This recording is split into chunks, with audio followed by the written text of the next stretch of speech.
বাড়িতে পড়ে থাকা এই ধরনের নষ্ট টর্চ লাইটগুলো আমরা সাধারণত ফেলে রাখি।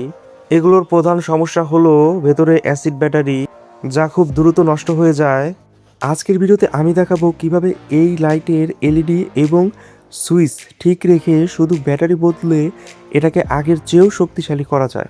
দেখুন, এখানে একটি অ্যাসিড ব্যাটারি এবং সরাসরি কারেন্টের চার্জিং সার্কিট আছে। আমি এই ব্যাটারি এবং এসি সার্কিটের পুরো অংশটি সরিয়ে ফেলবো, তবে লাইটের অরিজিনাল সুইচ, এলইডি প্যানেল এবং এর সুরক্ষা রেজিস্টরগুলো কিন্তু আমি আগের মতোই রাখবো। দেখতে পাচ্ছেন এখানে আমি প্রতিটি কানেকশন খুলে নিচ্ছি।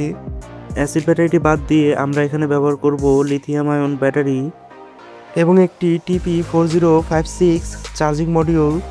এর ফলে কি হবে, আপনি খুব সহজেই আপনার সাধারণ মোবাইল চার্জার বা ইউএসবি কেবল দিয়ে নিরাপদভাবে লাইটটি চার্জ করতে পারবেন এবং আগের চেয়ে অনেক বেশি ব্যাকআপ পাবেন। এখানে আমি হিট শ্রিঙ্কিং টিউব ব্যবহার করেছি, এতে কানেকশনটি মজবুত থাকে।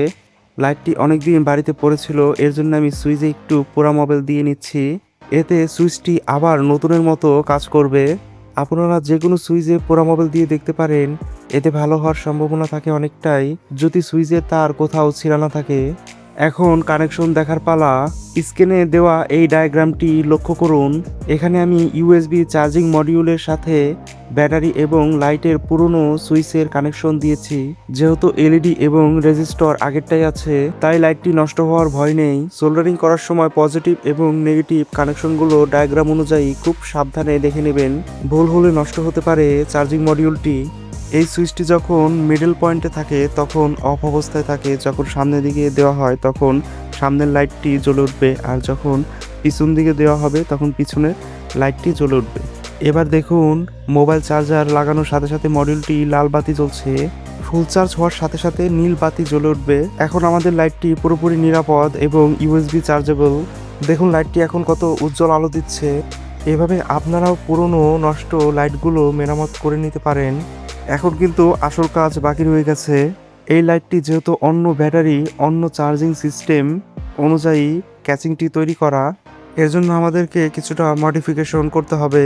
দেখতেই পাচ্ছেন এখানে আমি গ্লু স্টিকের আঠা ব্যবহার করছি। আপনারা চাইলে এখানে সুপার গ্লু আঠা ব্যবহার করতে পারেন, কিন্তু সাবধান, লক্ষ্য রাখবেন যেন চার্জিং পিনের ভিতরে যেন আঠা চলে না যায়। আমি এখানে এসি যে চার্জিং পয়েন্টটি ছিল সেখানে চার্জিং মডিউলটি বসিয়ে নিব। লাইটের যে ক্যাসিংটি এখানে বাড়তি কিছু অংশ আছে, এগুলো আমি একদম পরিষ্কার করে নিব। আর আপনারা দেখবেন আপনার লাইটের যে সাইজ আছে তার ভিতরে কি এই ব্যাটারিটি স্থাপন করা যাবে কি না। যদি না যায় তাহলে এর থেকে ছোট ব্যাটারি পাওয়া যায়, সেই ব্যাটারি আপনি স্থাপন করতে পারবেন। ভিডিওটি ভালো লাগলে লাইক দিন এবং আমার চ্যানেলটি সাবস্ক্রাইব করে পাশেই থাকুন। আপনার কোনো প্রশ্ন থাকলে বা ডায়াগ্রামটি বুঝতে সমস্যা হলে অবশ্যই কমেন্ট করে জানান। ভিডিওটি দেখার জন্য ধন্যবাদ।